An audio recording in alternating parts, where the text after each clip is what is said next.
করতে চাই 24-এর আন্দোলনের পরে তারা সাহস কোথায় পায়।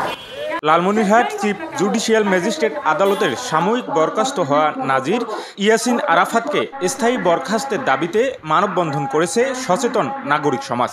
বুধবার লালমনিরহাট জেলা প্রশাসকের কার্যালয় সংলগ্ন মহাসড়কে এক মানববন্ধন অনুষ্ঠিত হয়।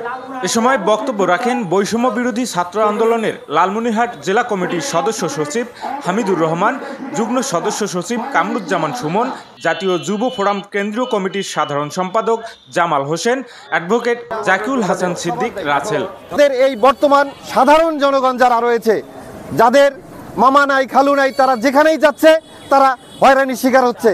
তারা না পাচ্ছে চিকিৎসা সুবিধা ঠিকমতো, না পাচ্ছে অফিস আদালতের কোনো সুযোগ সুবিধা, না পাচ্ছে ন্যায় বিচার, কোথাও কোনো তারা সুযোগ সুবিধা পাচ্ছে না। যেখানেই যাচ্ছে এই ঘুষ নামক মহামারীতে আক্রান্ত এই বাংলাদেশের প্রতিটা সেক্টর, এই প্রতিটা সেক্টরকে আমাদের এই ঘুষ এই নামক এই মহামারী থেকে আমাদের বের করে নিয়ে আসতে হবে। গণমাধ্যমে প্রচার করার ফলে যদি এখন সাংবাদিকদের গণমাধ্যমে যদি টুটি চেপে ধরা হয়, তাহলে এটা কি কোনো স্বাধীন বাংলাদেশের নতুন বাংলাদেশের কোনো কার্যক্রম হইতে পারে?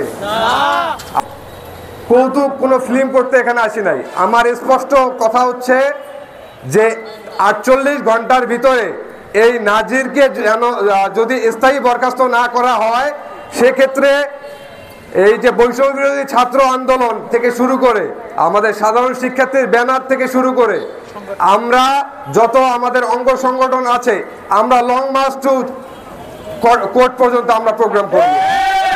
আমি এই ঘুষ নাজিরকে আর এক মুহূর্তে লালমনিরহাটে দেখতে চাই না। আগামী 72 ঘন্টার মধ্যে এই ঘুষ নাজিরকে স্থায়ী বরখাস্ত করতে হবে।